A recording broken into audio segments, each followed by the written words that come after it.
മോനെ ശ്രീയേ, എന്നമ്മ എന്നതിനാ നീ കരഞ്ഞോണ്ടി? കുറേ നേരമായില്ല തലയും കുത്തി ഇരുന്ന് കരഞ്ഞോണ്ടിരിക്കണ. കുറച്ചു നേരം ആയല്ലോ. എന്നാ പ്രശ്നം? അമ്മ രമ്യ എവിടെയാന്ന് അറിഞ്ഞു. അത് നിന്റെ കൂട്ടുകാരിയാ? ആ, എന്നിട്ടോ എവിടെയാ? കോയമ്പത്തൂർ എവിടെയോ ഉണ്ടമ്മ. ഞാൻ ആ പൈസയുടെ കാര്യം അവരുടെ അടുത്ത് ചോദിച്ചു. അമ്മ ഇനി ആ പൈസ എങ്ങനെ ഉണ്ടാക്കും?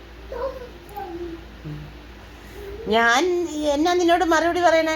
ഞാൻ പറഞ്ഞല്ലോ, എനിക്ക് കിട്ടാൻ നിവർത്തിയിൽ നീ കിട്ടൂലെന്ന് എനിക്ക് 100% ഉറപ്പുണ്ടായിരുന്നു.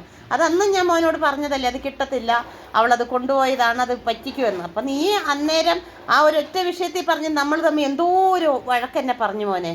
അമ്മ ഇന്നലെ ഞാൻ അവളെ വിളിച്ചപ്പോഴത്തേക്ക് അവള് ഫോൺ എടുത്തില്ല. അപ്പൊ അവള് വിളിച്ചപ്പോ ഫോൺ എടുത്തിട്ട് എൻ്റെ അടുത്ത് ചോദിച്ച ആരാന്ന്. അവക്ക് നമ്പറൊക്കെ അറിയാം. ഫോണ് തന്നെയാ, രമ്യ. എന്നിട്ട് നീ ആരാന്ന് ചോദിച്ചോ? ഞാൻ പറഞ്ഞു ഇന്ന ആളാ ഞാൻ.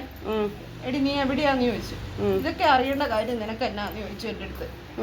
അത് കഴിഞ്ഞിട്ട് പൈസയുടെ കാര്യം ഞാൻ ചോദിച്ചു. പൈസയുടെ കാര്യം ചോദിച്ചു കഴിഞ്ഞപ്പോഴത്തേക്കും അവള് ചോദിക്കുവാ, നിനക്ക് ഞാൻ എപ്പോഴാ പൈസ തന്നേ, എന്ത് തെളിവാ ഉള്ളേ എന്നൊക്കെ ചോദിക്കും അമ്മ. എനിക്കറിയാവുന്നവരൊക്കെ എൻ്റെ അടുത്ത് പറയുവാൻ പോലീസ് സ്റ്റേഷനിൽ കേസ് കൊടുക്കണമെങ്കിൽ എൻ്റെ കയ്യിൽ എന്തെങ്കിലും തെളിവ് വേണ്ടേ ഞാൻ പൈസ കൊടുത്തതായിട്ട്.